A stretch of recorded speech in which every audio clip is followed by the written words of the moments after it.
Hi, Christina Kwarteng here again. Thank you for tuning in. First, before we get started, if you are here and you have been enjoying my videos or you enjoyed this one, first thing I want you to do is give this a thumbs up.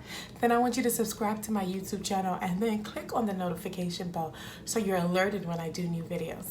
Okay, let's just get started to it. So today I decided to record one of the ways that I have been able to be productive and get things done around the house with an infant, and that is the African way of wrapping your baby around your back. It's something that my mom did to me, my mom's mom did to her, and continue. We are from Ghana. I feel like most West African, at the very minimum, West African countries, most of the moms or the mothers within West African countries do this form of wrapping the baby around the back.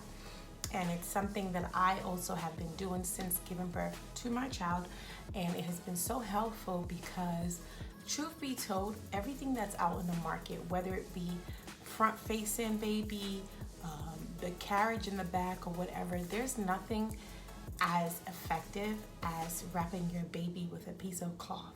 First of all, baby enjoys it.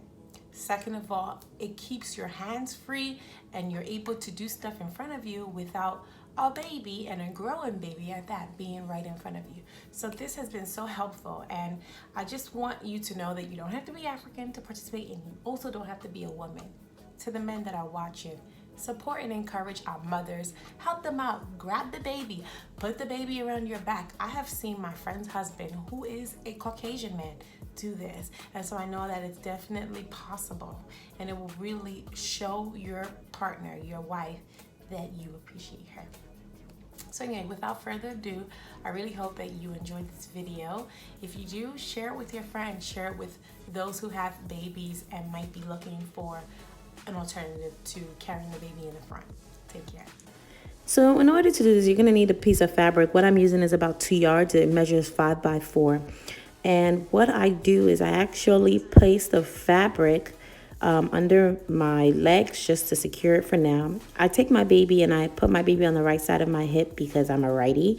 I secure baby's right hand and I swoop her around my back, making sure that I'm leaning forward so that, gravity, she's also leaning forward and not at risk of falling backwards.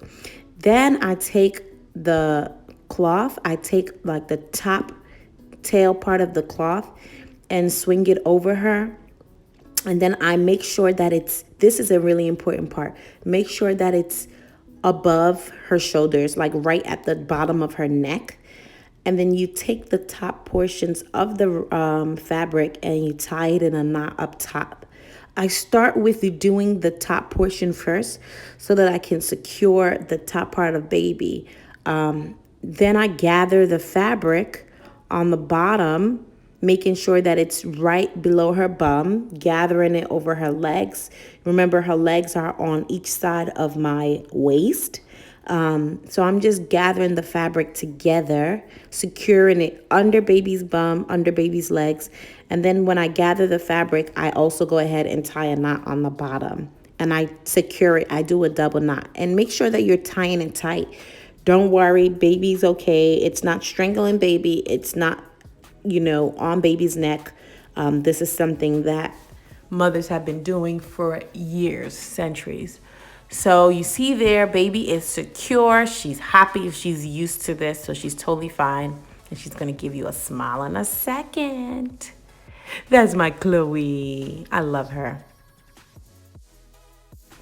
Sometimes you notice that baby's hand is not inside the fabric, and this is okay if you're not anticipating baby falling asleep, but if you want your baby to sleep, you're going to make sure that her hands are secured inside the fabric. Otherwise, she's going to find difficulty sleeping. And here I am doing a dance, showing you that I am free and I'm able to move. I mean, you're not going to do a marathon with baby on your back, but you can certainly get some chores done. You can walk up and down the stairwell of your house. Ignore the fact that I have a planter on the floor.